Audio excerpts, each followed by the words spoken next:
৩০তম কলকাতা আন্তর্জাতিক চলচ্চিত্র উৎসবের সূচনা করে সিনেমার বিশ্বায়নের ডাক দিয়েছেন মুখ্যমন্ত্রী মমতা বন্দ্যোপাধ্যায়। নেতাজি ইন্ডোরের পরিবর্তে এবার ধনধান্য স্টেডিয়ামে চলচ্চিত্র উৎসবের উদ্বোধনী অনুষ্ঠানের আয়োজন হয়।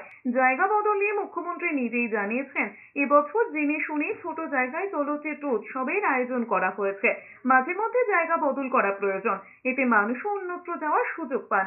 এবছর কলকাতা চলচ্চিত্র উৎসবের থিম কান্ট্রি ফ্রান্স। মুখ্যমন্ত্রী বলেছেন, সিনেমার কোনো বাউন্ডারি নেই, পৃথিবী একটাই দেশ, সবাই এক।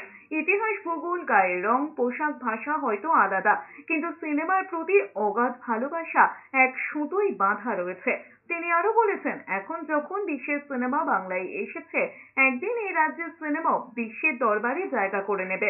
বিদেশের দৃশ্যপট যেমন সিনেমায় দেখা যায়, তেমনি বাংলার জল ও জঙ্গল, পাহাড়ও যাতে বিদেশি সিনেমায় জায়গা করে নেয়, বাংলার শিল্পীরা যাতে আন্তর্জাতিক ক্ষেত্রে নিজেদের প্রতিভার পরিচয় দিতে পারেন, সিনেমা শিল্পে যাতে কর্মসংস্থান বাড়ে, তা নিয়েও কথা বলেছেন মুখ্যমন্ত্রী।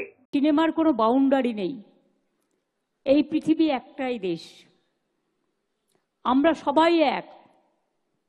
ইতিহাসটা আলাদা হতে পারে, জিওগ্রাফিটা আলাদা হতে পারে, রংটা গায়ের আলাদা হতে পারে, পোশাক পরিচ্ছদ আলাদা হতে পারে, ভাষা আলাদা হতে পারে, কিন্তু যারা সিনেমা প্রেমী মানুষ, তারা সিনেমাকে যারা ভালোবাসে, এবং এখন আমি দেখছি অনেক ইয়াং ছেলে মেয়েরা তারা জীবিকা করে নিয়েছে, জীবন জীবিকা করে নিয়েছে।